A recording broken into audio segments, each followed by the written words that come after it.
Hello, and welcome back to the second part of this alternate history. What if England had remained Catholic? If you haven't seen part 1, I'd recommend watching it first to get the intended experience. Or don't, I'm not your dad. When we left off last, Henry VIII's first son had survived to adulthood, and a series of reforms in the English Church meant that Catholicism was maintained as the state religion. Despite some difficulties and a civil war, England had passed through the 17th century and come to the modern period relatively well positioned. With the Tudor dynasty intact, the Crown had married into a union with Scotland, and successful wars with Spain had led to the conquest of Jamaica, a variety of islands in the West Indies, and the settlement of England's first colonies on the east coast of North America. Now, we're going to look at Britain from the 1700s onwards until the modern day. Part 1. The British Empire. In our world, the early 18th century was when England really began to gain influence and economic power, when before it had been a relatively second-rate power in Europe. This timeline's England, in a position economically and politically similar to our own, would follow in roughly the same path. The early 1700s was the period where England really began to hedge its bets on overseas market as the core purpose of its empire building. It included the first real financial markets and large-scale speculation. This was spearheaded by the rule of William of Orange and later Queen Anne, who reigned hands-off, preferring to delegate to Parliament and their ministers wherever possible, many of which were sympathetic to the ideas of early capitalism.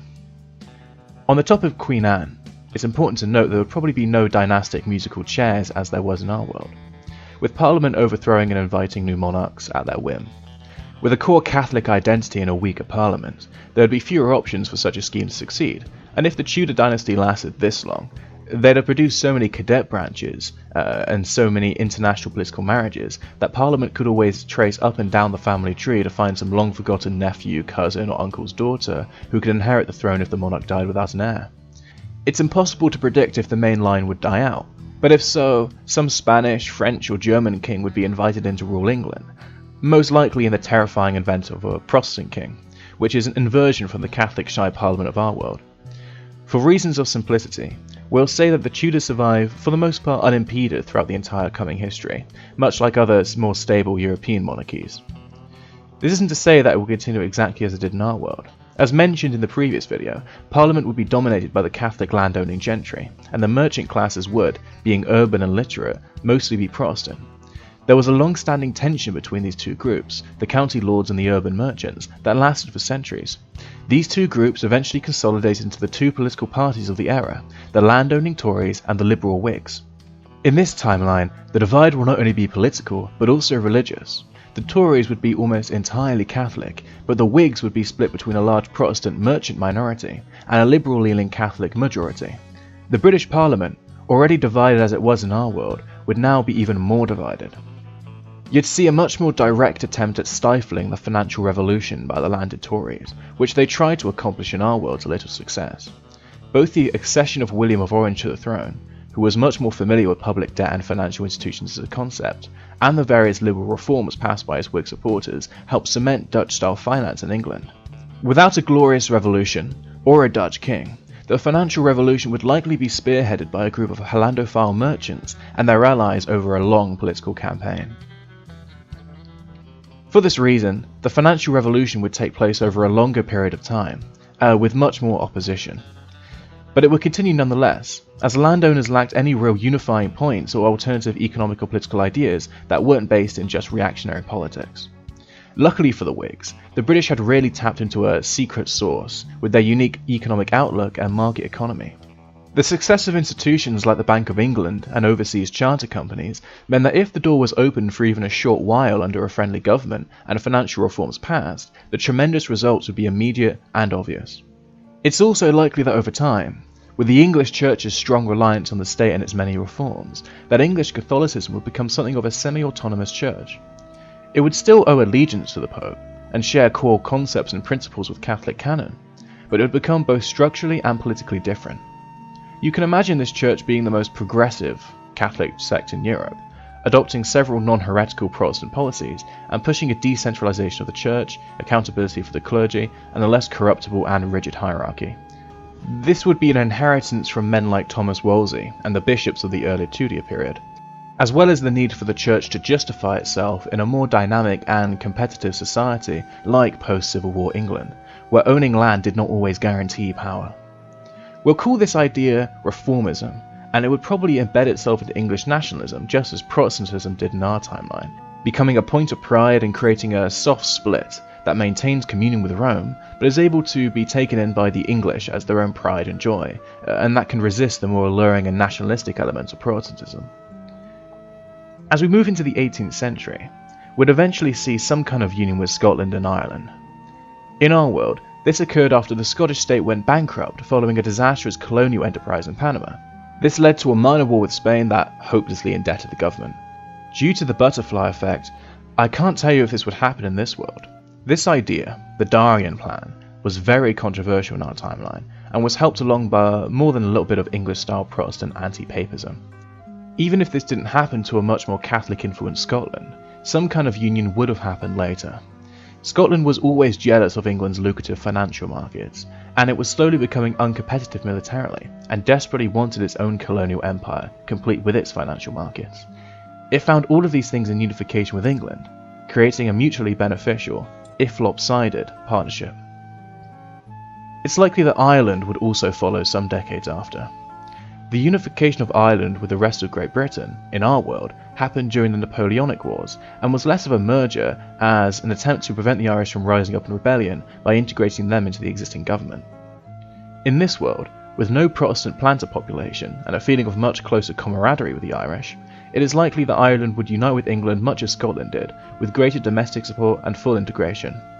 You'd see far more Irishmen in government, especially Catholics, leading to a much more representative and equal partnership that would avoid the disaster that was Protestant-ruled Ireland in our world. We'll now turn our focus to the Empire, and from the 1750s onwards to where Britain really takes its spot on the world stage.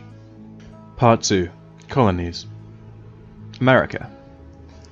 America would be totally different in its population makeup.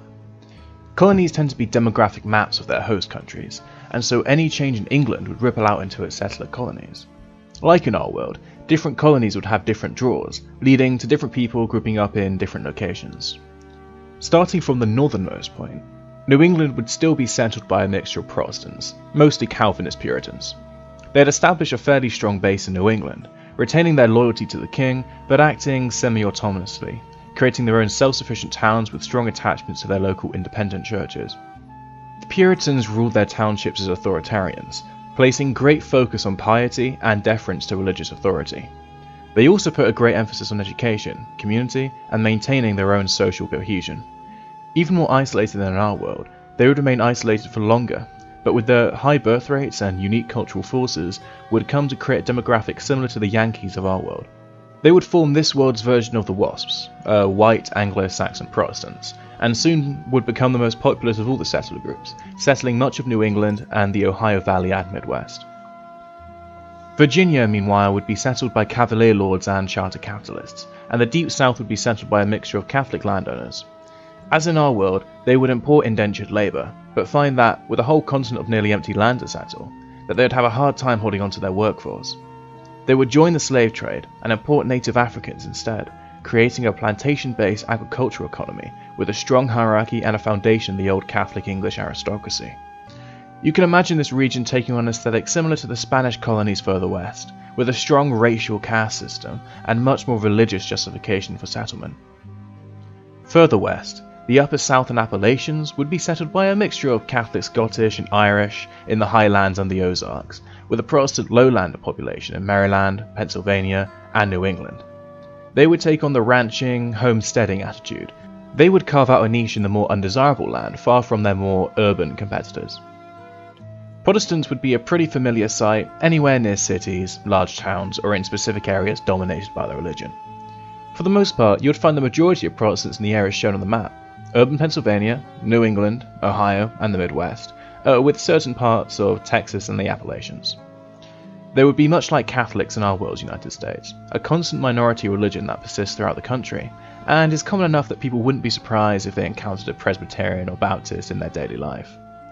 For the most part, the entire continent would be settled by a general ethnicity of white British Catholics, mostly of English and Irish descent, on either transportation, indentured servitude, or self-paid immigration to join family and relatives in the New World. They would serve to fill in the gaps, creating a webwork of intermeshed identities and nationalities recognizably similar to our world. In the same way that white Anglo-Saxon Protestants are the default people in the Americas, with a dominant culture and constant presence, white Anglo-Saxon Catholics would take that place in this world, with a much larger and wealthier Irish population, owing to a greater population that could settle and purchase land in the New World. As for competition with the other colonial powers, France, Spain and the like, I can foresee no reason as to why religion would really derail the desire of European countries to maintain the balance of power. Due to this, over the course of the late 18th century, Britain would still find itself embroiled in various wars with Spain and France, much like in our world. This would result in them gaining territories in the Caribbean, Florida, and eventually Quebec in the Ohio Valley. As a whole, the Catholic Church would follow the flag, and its institutions would follow behind the expansion of settlers westward. As in the Spanish colonies, this would serve as both a social and moral buffer. It would create cohesion in settlements, establishing parallel state structures to assist the government as it moved in behind the settlers. The Catholic Church as an institution also recognised that the Native Americans possessed souls.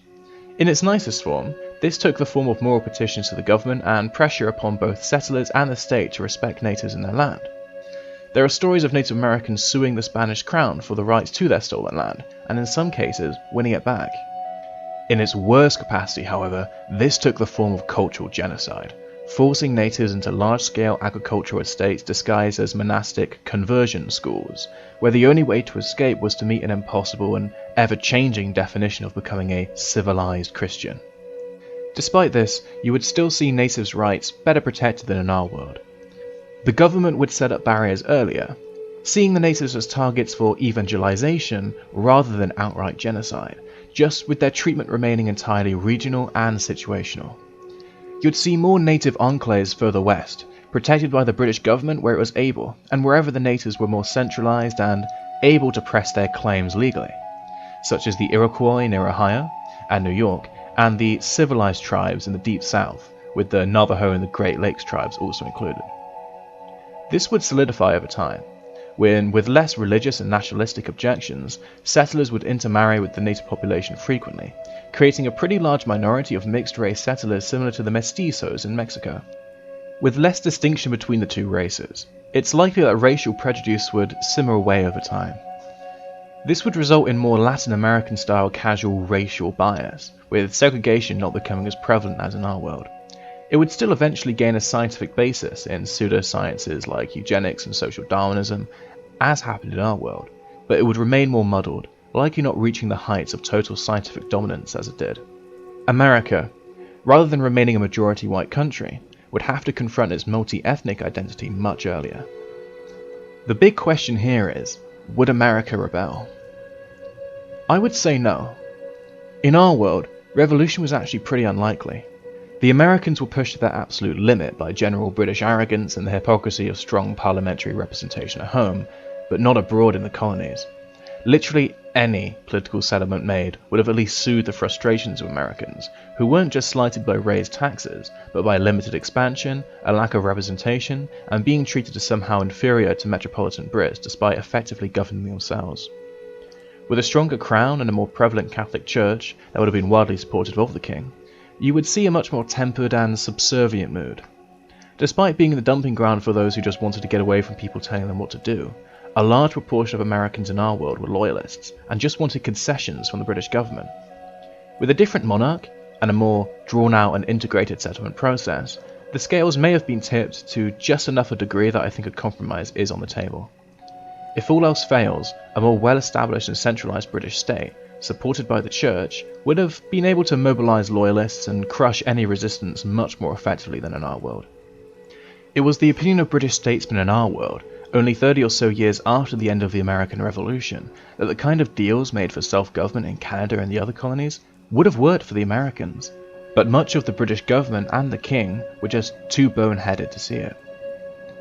It's not my intention to make this a what if America stayed a British colony alternate history, and so we'll save the details for another video.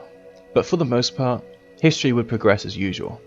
With a massive population advantage in the colonies, the American population was approaching 3 million by the time of the American Revolution in our world, and with the acquisition of various French and Spanish territories, Britain would be unable to stop the American westward expansion.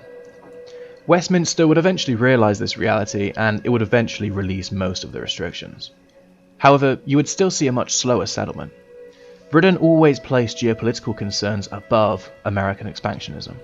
The only reason it never took all of the Louisiana territory, or never pressed as many claims as it could have on New World territories, is because of the strategic benefits of sharing generally small land borders with weak, sparsely populated territories, and by avoiding territorial disputes with nations like Spain or France. No matter what, however, Britain would eventually take Louisiana, and a legal American settlement would force the government to expand even further westwards.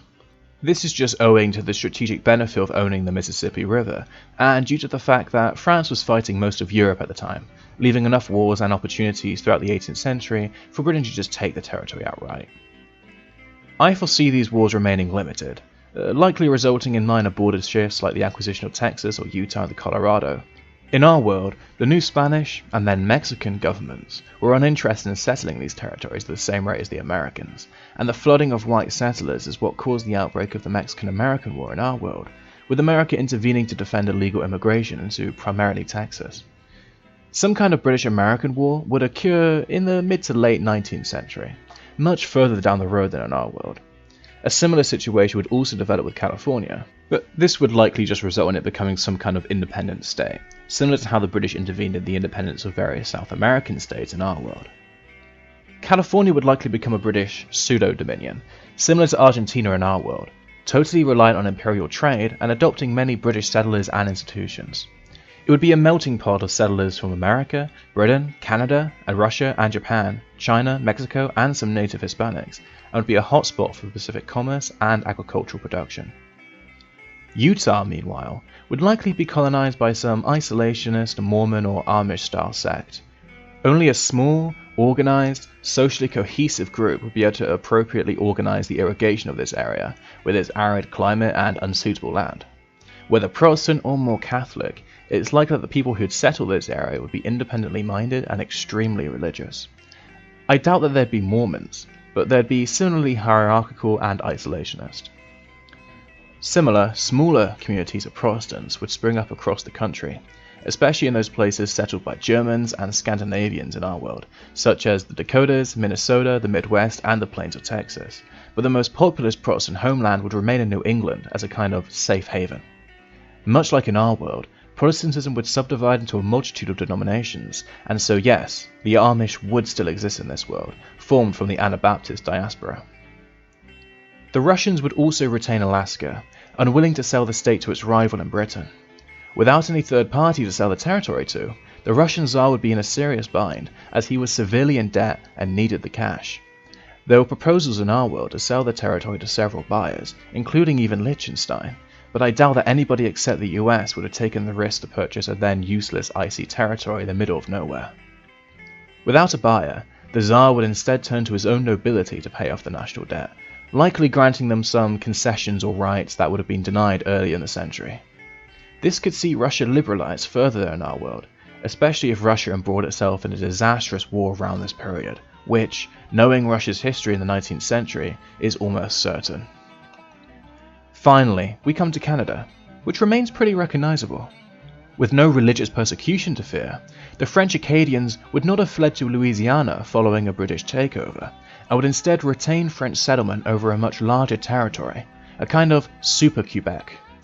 As well as this, with no American Revolution, Canada would not receive the influx of migrants that it required to really kickstart its growth in our world. It would remain in irrelevance for far longer, most likely into the 19th century, following a settlement timeline much more similar to South Africa or Australia. Canadian identity would be basically indistinguishable from the British Americans further south, with the exception of much more French influence until around the 20th century.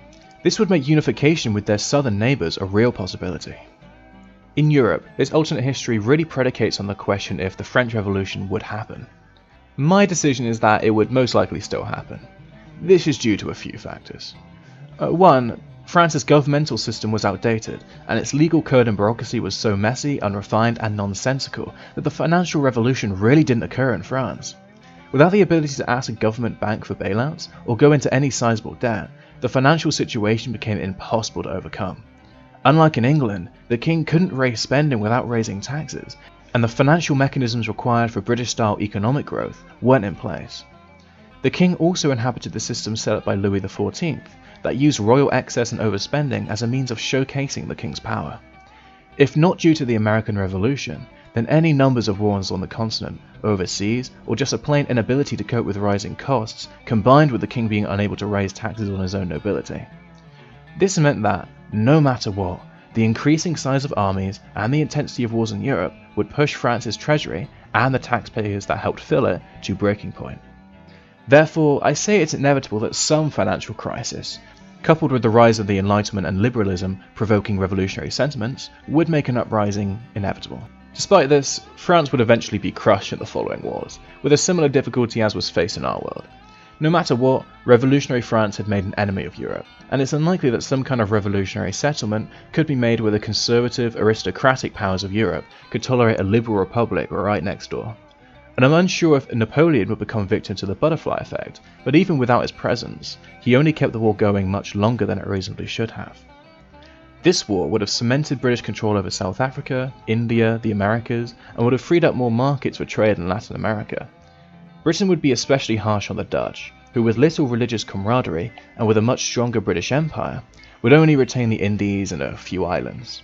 Depending on British attitudes towards Spain, you could see Britain prop up the Spanish crown, creating a sort of pseudo-commonwealth in Latin America, with Britain as a mercantile third party. But it's just as likely that they would let the empire burn, for the sake of trading with the newly independent states. Either way, Britain is left as a predominant power, with an unassailable ability to patrol the world's oceans and open the world's markets. In Africa, meanwhile, Britain would be even stronger. With the addition of the industrialized and populous American dominions, it would have much more weight to throw around, and would be able to mount more of a claim on Africa. Once Africa is well scrambled, it is likely that religious missionary work would be much more impactful. Unlike Protestant missions, they would be fully fledged and backed by a wealthy church. They would see the most success in more centralized states, where Catholic missions could grab a foothold in the elites and urban settlements, such as Nigeria, Ghana, Benin and Congo, which would be re-Christianized, and South Africa, but would fail inland in states like Malawi and Kenya. This is due mostly to the fact that natives weren't interested in this religion. Their lives revolved around unpredictability, the seasons, wildlife, while an axial-age religion like Christianity was tooled more for a civilization living in cities, with a large population that was listless and disconnected from nature, and more interested in the meaning of suffering than how to ensure a good harvest as a subsistence farmer. For the most part, Catholic missionaries would aim to convert the leadership classes in these societies, and the effect would trickle down to the general population. With France and Portugal grabbing their own ports and colonies, Africa would eventually become a Catholic continent south of the Sahara, with the north and the Horn dominated by Islam and Ethiopian Orthodoxy. Finally, in Asia, Britain's main focus would be on India and Southeast Asia. A similar process would take place in India and Malaya, but to less effect. With a well-organized and developed religion, the local Hindus and Muslims would be uninterested in Christianity. But as the presence of the Reformist Church would follow shortly after initial colonization, enough time would elapse and enough effort applied that we could see a large Catholic minority form in India, following Reformist practices and forming their own dioceses. The converted population would be mostly administrators, as converted Catholics would be favoured within the Indian bureaucracy, as well as the upper castes and nobility who would convert for their own political and personal reasons. Catholicism would become the religion of trade, dominating the port cities, and would only slowly spread inland, as they would find it difficult to counter the deep-seated and localistic beliefs of Hinduism, a philosophically competitive axial-age religion that had already gone toe-to-toe with an Abrahamic faith before. Indian Catholics do exist in our world, and are very numerous, but with an even earlier and wider spread, their roots would be much deeper, and their culture much richer and more complex. This minority would not be omnipresent, but it would be very visible and very active. In East Asia, things would proceed as usual. A sleeping Japan would be opened up to the world by the British or the Russians, and a British Catholic Australia and New Zealand would develop similarly to our world, only with the obvious difference in faith. With more missions and greater control of the American continent, places like Hawaii would be incorporated into the informal British Empire, if not incorporated completely and transformed into a dominion of the Crown. The most important change is probably in China, as with a largely Catholic Europe, the nation would be beset by even more missionaries than in our world, and would likely convert a sizable minority. Eventually, the Qing dynasty, being a parasitic ruling class with no real desire to change, are still overthrown, and a constitutional republic based off the British, French and the Japanese models are all put in place. It would be a black sheep amongst the monarchies of the world, more in line with France and the Latin American countries, and I think that following a period of instability and warlordism, they would modernise and integrate into the world system as a fellow great power. Part 3. Industrialisation and Modern History. Here we turn to perhaps the most interesting aspect of this timeline. Would a Catholic Britain, with far more powerful church, religious conviction and overall social conservatism, progress as it did in our world? After all, industrialisation was traumatic for British society. Mental health worsened greatly, people died younger, malnutrition and disease was more common, and life in the cities was only marginally better than the countryside for much of the 19th century. For a period of around 60 years, British society broke up traditional village life and destroyed its ancient communities to industrialise and urbanise into the society that we know today. In this world, this process is slower and much more controlled. With parishes desiring to retain control of their flocks and a much more religiously minded capitalist class, we could see capital more repressed in this world, with much more emphasis placed on community and social cohesion over profit. When it came to it, Protestants generally led the Industrial Revolution, whether in New York and Pennsylvania or in London and Bristol. They took the pre-existing ideals of self-reliance and commerce that had existed before in British society and pushed them to their limit. Without this no-breaks attitude, industrialisation would be slower, institutions more powerful, and society more conservative socially and economically. Industrialisation didn't wholly rely on Protestants, nor the idea of a Protestant work ethic, but the unique conviction and individual go-and-get-your-own focus of Anglo-Protestant culture was really well suited to it. As this is not a what if the Catholic Church dominated the West timeline, industrialisation would still progress, as the prerequisite factors of a stable market economy, private property, a patent system, etc. all exist, as well as the required diversity of ideas and economic philosophy which definitely still exist. As a result of this slowdown, the government would keep control of corporations and charter companies for longer, while the church would serve as an instrument for conservatism and support for landowners and Tories. Religion would remain a crucial part of British society, with the church working as both an independent institution and inside the political establishment as a force led by its own moral and political agenda. Guided by this atmosphere, you would see more socialised, egalitarian political movements form in reaction to industrial disorder, likely some forms of Christian socialism, in the way that they developed in Germany and Poland in our world, all framed within the context of the church. This is in contrast to the way that Protestantism usually operated, usually through waves of religiosity. Such religious waves encouraged abolitionism, foreign missionary projects, and humanitarian endeavours in our world, but usually through singular politicians, lobby groups and charities in generational cycles, with sudden upsurges of religiosity causing very sudden and unpredictable rallies for social change on some timely issue. With a large singular institution to embody these principles, the waves found in our world are replaced with a steady and institutionalized system of social welfare and mutual help, channeling the remaining cyclical, generational energy and fervour through moral projects such as missionary work, political agitation, and poverty relief. It's likely that slavery is abolished earlier in this world, likely aided by a grassroots movement sponsored through the church, as it was never really a fan of the institution and routinely condemned colonial slavery. With Britain as the keystone of industrialisation throughout the 19th century, a slower industrial process means slowing down the process throughout Europe and most of the world. You would probably see imperialism last much longer, possibly with an Austrian-dominated Central Europe and a Tsarist Russia slowly moving towards a market economy. This longer age of empires would put off a world war for a few decades, at least until the borders and alliances of Europe begin to lock in place, and nationalism and industrialisation reach a critical mass, allowing such destructive conflicts on an immense scale. Even if a world war breaks out, it would be much harder to engage in total war and to invent the modern mind as we know it in our secular, individualistic world. Ideologies are more communitarian, Christian, and far less reactionary. Wars would look much more like the bloody conflicts of the 19th century, and the Pope would likely take on the character of a peacemaker, settling conflicts as they brew in a Christendom that considers itself much more united. A World War I style total conflict would be a slow build-up, the result of various little wars throughout the continent and various minor peace treaties, likely coming on the tail end of an uncharacteristic industrial surge and a period of high economic growth throughout the world. Overall, this leads to a world that is much more conservative, less industrialised, and more communitarian. Industry is slower to grow, but it's spread over wider areas, and is often spearheaded by small Protestant minorities and then taken copycat by the industrious Catholic gentry. As for the empires, the world would likely decolonize in the late 20th or early 21st centuries. America would soon become the industrial juggernaut of the Anglosphere, and if there was a war in Europe, America would bankroll Britain with weapons and money. Eventually it would use this service as a crowbar to achieve its own independence, or at least an equal partnership with Great Britain. It would join Canada, Australia, New Zealand and the other Commonwealth nations as an independent nation, with the British monarch as a figurehead.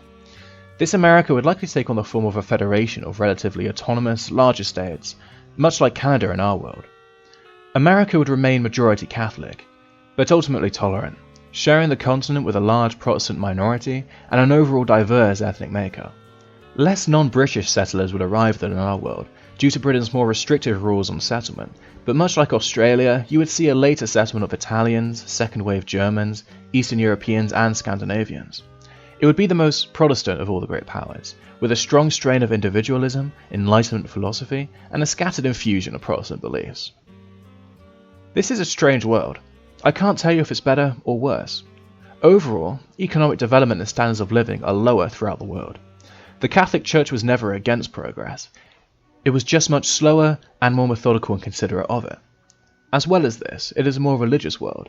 It's more bound to community and with more humanist and enlightenment ideals of the individual self that are much more bound up in other social obligations rather than the own importance of the individual. The world's dominant culture is a little bit more Latin American, lacking an individualist, modern, Protestant edge. There is also a literal world religion, with both main sects of Catholicism in this world, Reformist and Roman, containing nearly half of the world's population. Institutionalized and socially engineered by a powerful church, this world's Britain is less dynamic and wealthy, but it is more egalitarian, religious, and communitarian. Fewer vast bureaucracies permeate the world, families are larger, and social expectations more clear and demanding. Depending on what kind of person you are, you're probably currently despairing at the prospect, or clamoring in the comment section to say how much you wish you could live there. For me, it would make a kick-ass fantasy world. You can imagine the steamships, the zeppelins, the prolonged age of imperialism lasting into the age of tanks, jet planes and modern warfare, aircraft carriers and chimney smokestacks towering over glimmering British cathedrals, and a Europe mired in a strange state-church collaboration that weaves itself into domestic politics, poverty relief, moral proselytizing and foreign wars. It would make a good book, I think. Now, that's all for this alternate history. As always, thanks for watching, and if you like this video, go ahead and subscribe.